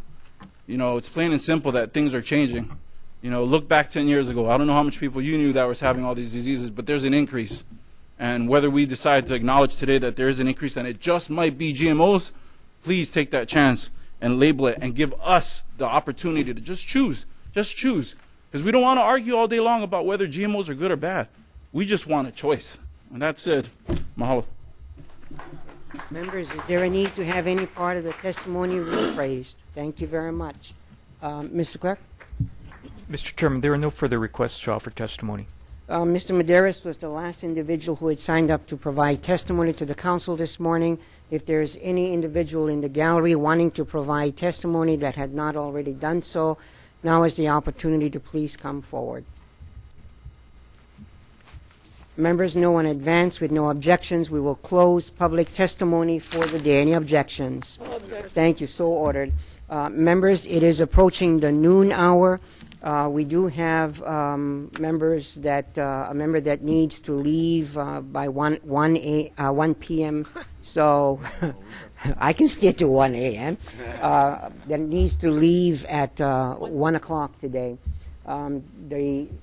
I guess the request from the chair is, please advise me, should we continue or should we recess for lunch? Chairman. Mr. Hokama. I will leave at 2 p.m., Chairman. I've got commitments on Lanai.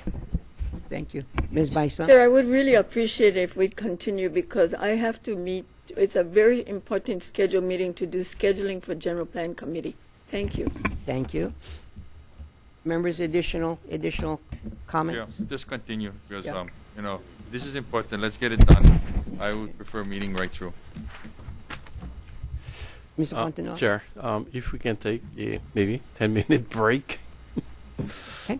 Get some snacks. Members, we're going to take a 10-minute break. Be back in the chamber at 12 noon, and we're going to rock and roll through the rest of the agenda. We're on Council of the County of Maui regular meeting of September 21, 2012 will reconvene.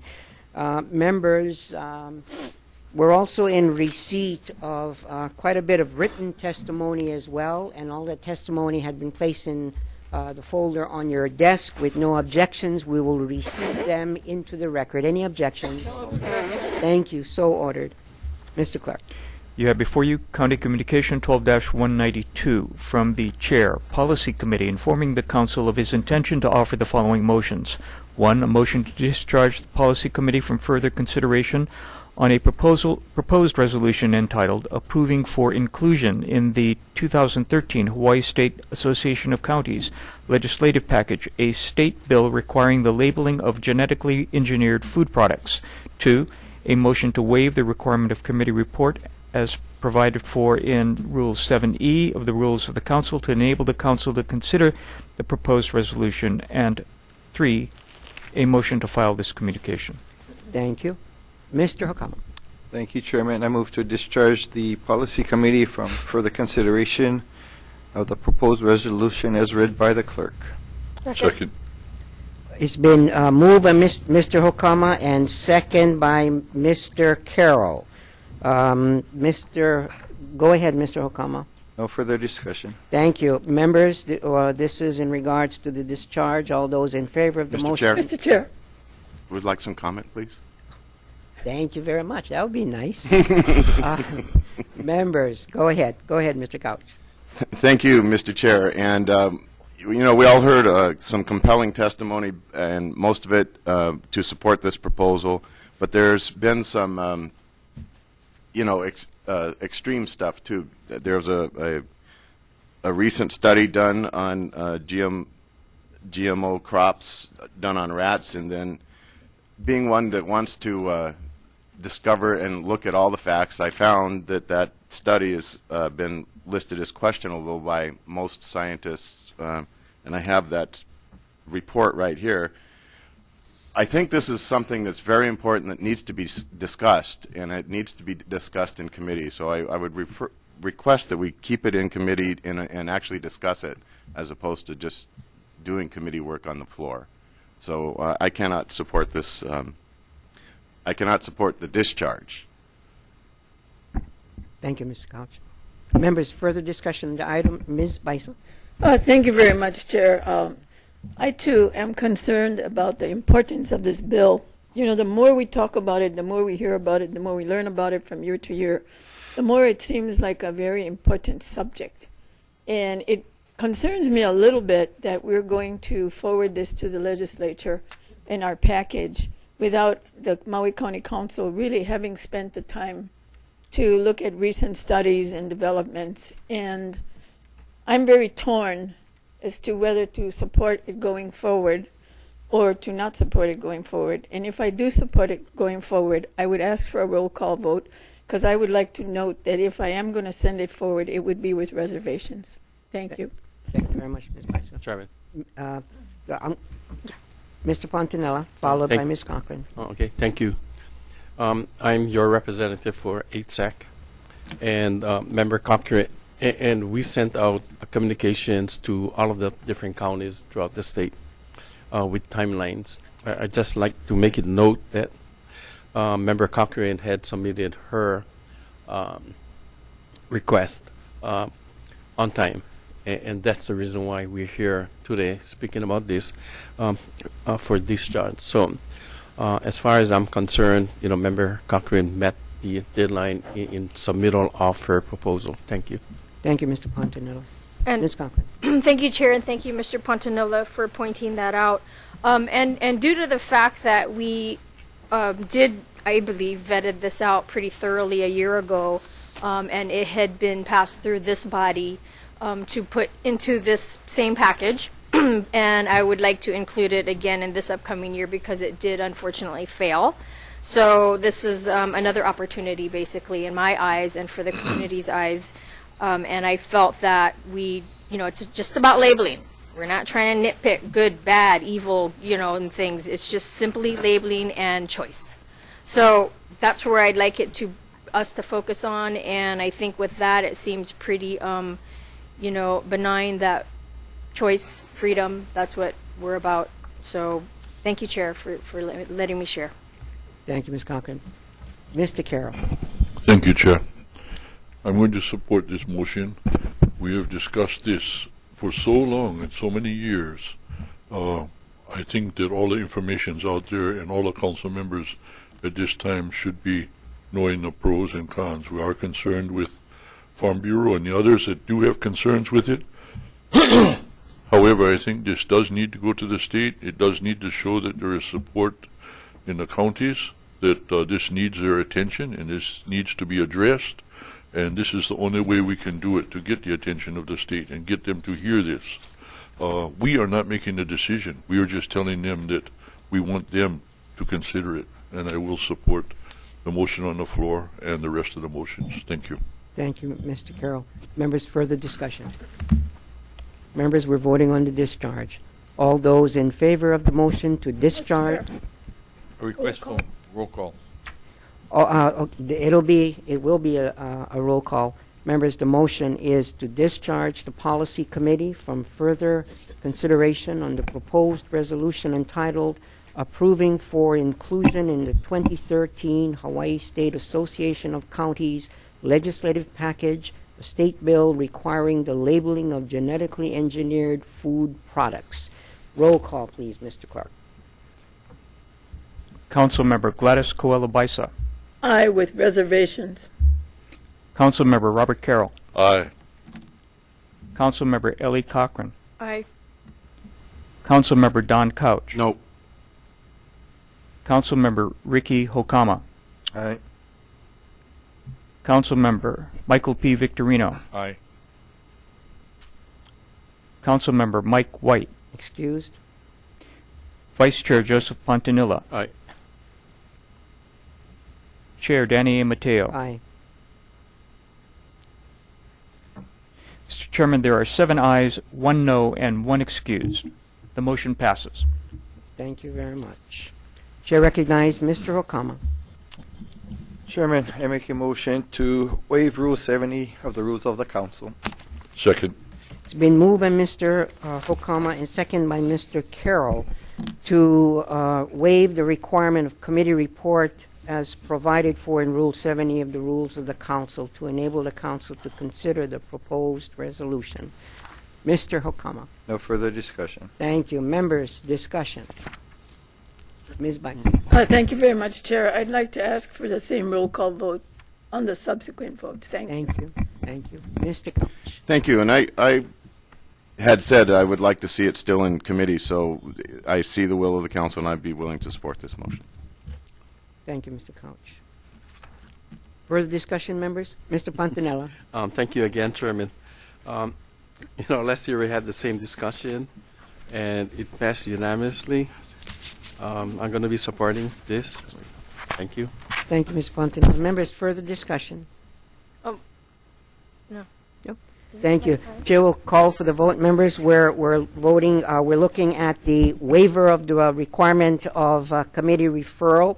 All those in favor of the motion, please say aye. Aye. Those opposed, say no. Motion. Okay, let me do this again. All those in favor, excuse me, Gladys wanted, Ms. Bissa requested a roll call. Okay, Mr. Clerk, may we have a roll call, please? Councilmember Gladys Coelho-Bissa. Aye, with reservation. Councilmember Robert Carroll. Aye. Councilmember Ellie Carroll. Ellie Cochran. Aye. Long morning. Councilmember Don Couch. Aye, with reservation. Councilmember Ricky Hokama. Aye. Councilmember Michael P. Victorino. Aye. Councilmember Michael White. Excused. Vice Chair Joseph Pontanilla. Aye. Chair Danny A. Mateo. Aye. Mr. Chairman, there are 8 ayes, no nos, and 1 excused. The motion passes. Thank you. Chair, Ms. Cochran. Thank you, Chair. At this point, I move to approve resolution attached to County Communication 12-192. Mr. Chair, I second the motion. Motion made by Ms. Cochran and second by Mr. Victorino to approve the resolution attached to County Communication number 12-192. Ms. Cochran. Thank you, Chair. And, I hear the concerns with some people on this body, but again, I feel that we really did vet this out, and it's just I I guess, a protection to see if we can get it through again in this 2012 upcoming legislative session. Thank you, Chair. Thank you. Members, additional, go ahead, Mr. Couch. Thank you, Mr. Chair. And I, again, like I said, I was going to want to discuss it in committee, but since we're not going to discuss it in committee, I will say that the testimony of several of the testifiers, including Dr. Pang and Ms. Freeman, is convincing enough to at least get it to the state and have the state have a discussion. But somebody needs to have a discussion about it other than just passing it through. So given the testimony of those two folks, and I'm willing to support this motion. Thank you. Ms. Baisa. Thank you very much, Chair. And I just want to explain my reservation. Of course, it's based on all the things that you've heard, and Member Couch has expressed some of them. I just am concerned that I'd like us here to really spend the time, you know, again, the information changes from day to day. We heard a brand new study today that none of us had received before. And I'd like us to be more knowledgeable before we, you know, move something on. However, obviously, this is going to be a decision that's made at a much higher level than we are. We've heard talk about the state. We've heard talk about the feds. I heard one interesting piece of testimony that I'd like to follow up on when we have time. And that Dr. Pang, in the last statement of his testimony, said it, and it's not in his testimony. He said, the feds do not have the authority to preempt local positions. And I found that a very interesting statement. So I'd like to follow up on that when we have time.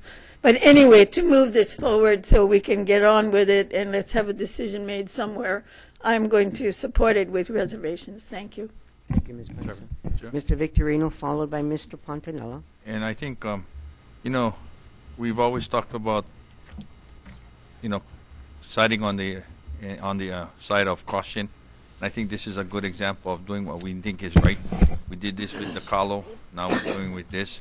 It's nothing against anybody. There's no evidence conclusive. Many studies going this way, that way. And I've read many of the studies, and many of the countries that also have banned GMO also do allow other things close to that genetic modification. So it's not a total one way or the other story. But I think we're giving people choice. That's what we heard today. So let's give the people their choices. And I think California is going to be the lead in that sense, having a vote on it. And I think when I think 33 is the proposition. If I make a mistake on the number, I apologize. I think that would be a first step in that direction, letting the people choose. Let the people decide. They're smart enough. They're intelligent enough. They vote for what they think is right and wrong in their lives. I think this is maybe where government should say, here, we'll let you do it, and let them make that decision. So, Chair, I can support this motion. I don't have a lot of reservations. I think it's time for us to make that stand, and let's move on. Thank you. Thank you, Mr. Victorino. Mr. Pontanella. Thank you. You know, like I said last year, we supported this resolution as HSAC, and I will continue to do that. I know some of the food products that we receive already are labeled. One of the things that probably you and I are concerned with because of the name Monsanto being used all the time. I hope people remember that Monsanto does play a big part in our labor force, not only on Maui, Molokai, Lanai, but also on Kauai. They are a big labor force here in the state. So when we label a company, you know, make sure people understand what is at stake. Thank you. Thank you, Mr. Pontanella. Members, further discussion. All those in favor of the motion to approve the resolution attached to County Communication number 192 entitled Approving for Inclusion in the 2013 Hawaii State Association of Counties Legislative Package State Bill requiring the labeling of genetically engineered food products. Signify. You'd like a roll call vote. Members? Chairman. Go ahead, Mr. Okama. Upon hearing the comments of the members, so we can maybe do this in one quick one, I would like to make a motion to amend to also file the communication 12-192 at this time. Second. Thank you. Members, included in with no objections, we're going to include the filing of the communication. Any objections? No objections. Thank you very much. Mr. Clerk, we're going to be asking for a roll call, please. Councilmember Gladys Coelho Baisa. Aye, with reservations. Councilmember Robert Carroll. Aye. Councilmember Ellie Cochran. Aye. Councilmember Don Couch. Aye, with reservations. Councilmember Ricky Hokama. Aye. Councilmember Michael P. Victorino. Aye. Councilmember Mike White. Excused. Vice Chair Joseph Pontanilla. Aye. Chair Danny A. Mateo. Aye. Mr. Chairman, there are 8 ayes, no noes, and 1 excused. The motion passes. Thank you very much. Okay. That was difficult. Thank you very much. Mr. Clerk, proceed. You have before you County Communication 12-193 from Councilmember Cochran transmitting a proposed resolution entitled Approving for Inclusion in the 2013 Maui County Legislative Package a state bill requiring the labeling of genetically engineered food products and informing the Council of her intention to offer the following motions. 1. A motion to waive the requirement of committee referral and report as provided for in Rule 7E of the Rules of the Council. 2, a motion to adopt the proposed resolution, and 3, a motion to file this communication. Thank you. Ms. Cochran. Thank you, Chair. I move that the requirement of committee referral and report as provided for in Rule 7E of the Rules of the Council be waived. Mr. Chair, I second the motion. It's been moved by Ms. Cochran and seconded by Mr. Victorino to waive the requirement of committee referral and report as provided for in Rule 7E of the Rules of the Council. Ms. Cochran. Thank you, Chair. I'm asking for the members' support to waive committee referral for this resolution because there is not sufficient time to have it go to committee and still meet the HSAC package deadlines. Is that Just for clarification, Wait, Ms. this is the Cochran, Maui- this particular item is not Sorry. part of the HSAC. Okay.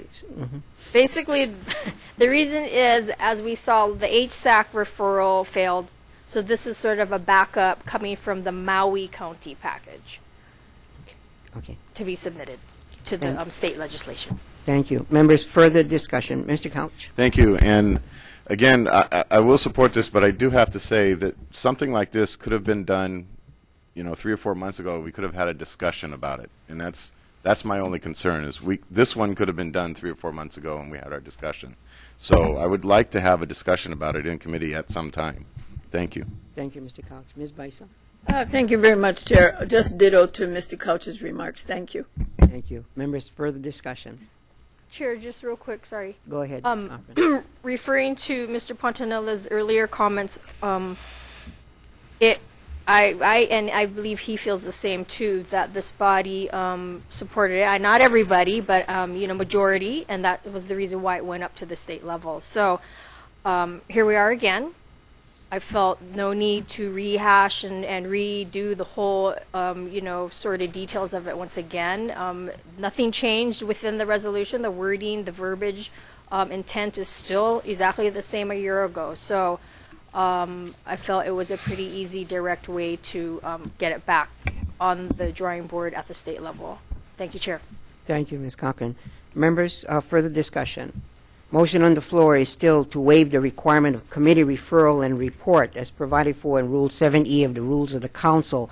All those in favor of the waiver signify by saying aye. Aye. Those opposed say no. Motion is carried with 8 ayes, 1 excused. Ms. Cochran. Thank you. I next move that the proposed resolution attached to County Communication 12-193 be adopted and that the communication also be filed. Second, Mr. Chair. It's been moved by Ms. Cochran to adopt the proposed resolution, second by Mr. Victorino. Ms. Cochran. Thank you, Chair. I think I pretty much explained again and again the whole reasoning for this, and apologize for any confusion that this is causing, but it's just another second chance and another protective layer for myself and the voices that I'm hoping to represent on the state level. Thank you, Chair. Ms. Cochran, Yes. Your motion would it also include the filing of the communication Yes, as please. well? Yes, sir. Thank you. Thank you. Members, further discussion. Go ahead, Mr. Pontanella. Yeah, similar to the last one. I would be very interested to find out, here, Maui County, Maui and Molokai, how many people are employed by Monsanto. Again, because Monsanto is always being used as a Boogeyman. company. Yeah, I would really love that. Thank you. Thank you very much for noting that, Mr. Pantanan. Just for information purposes on Molokai, that is one of our island's largest employers with about 280 plus employees at this point. Yeah, I understand that, and they are the largest employer on your island. Right. And what would happen should they pull out? Correct. Thank you, Mr. Pantanan. Members, further discussion? Yeah. All those in favor of the motion to adopt the proposed resolution entitled Approving for Inclusion in the 2013 Maui County Legislative Package a state bill requiring the labeling of genetically engineered food products, including the filing of the communication as well, please signify by saying aye. Aye. Those opposed say no. Motion is carried with 8 ayes, 1 excused. Mr. Clerk, proceed, please. Mr. Chairman, relative to County Communication 12-192 and County Communication 12-193, the resolutions adopted are Resolution 12-95 and 12-96, respectively. Thank you. Members, we've concluded our business for the day. The Chair would like to acknowledge those individuals that continue to provide support for the council. From Corporation Counsel, First Deputy, we have Mr. Ed Kushi. From Office of the County Clerk, Jeff Kuwata.